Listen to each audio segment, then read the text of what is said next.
على المركز. كرة بمحاولة تسديدة. الله الله الله. في قطر أندر 17 تحت 17 عام كأس العالم اللي توج بها منتخب البرتغال على حساب النمسا. هذه الملاعب لا شيء، وبعد ذلك الانتصار في المباراة الثانية على حساب الكويت.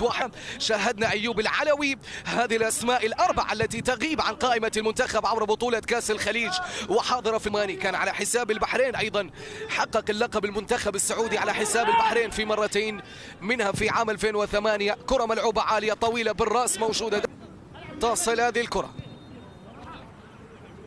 في وسط الملعب. صبرت حكم المباراة. كرة الأخيرة عبد الله مجيب. سعيد عامر العنابي يخطر على دور الوصول وتهديد مرمى الحارس تركي حافظ في وسط الملعب. قادر العنابي على التسجيل والتقدم في نتيجة المباراة. كرة من الطرف الأيمن لمصلحة المنتخب السعودي، للمنتخب السعودي. كرة تعود مرة أخرى من الناحية اليمنى.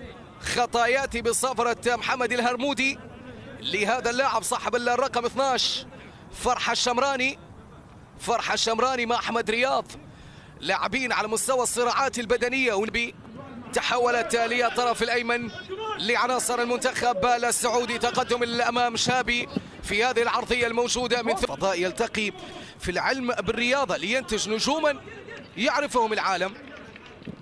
نعم، مشروع مميز. نعم لسيد، واحدة من السيد، لعبة من السيد، خطيرة من السيد، لمسة إلى الأمام وإسراج في هذه الكرة. لاعب رقم 6 مغادرة فيصل الصبياني ومشاركة محمد الدوسري.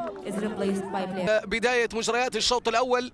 صاحب الرقم 18 عبد الله معتوق يلعب كرة خطيرة وهدف التعادل.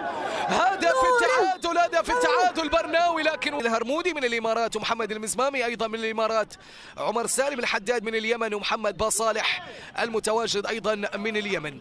كرة تمر إلى خارج أرضية الملعب. هدف في هذه البطولة حتى على مستوى المجموعة الثانية. الإمارات في الصدارة، لكن هنا محاولة الخيبري، متسلل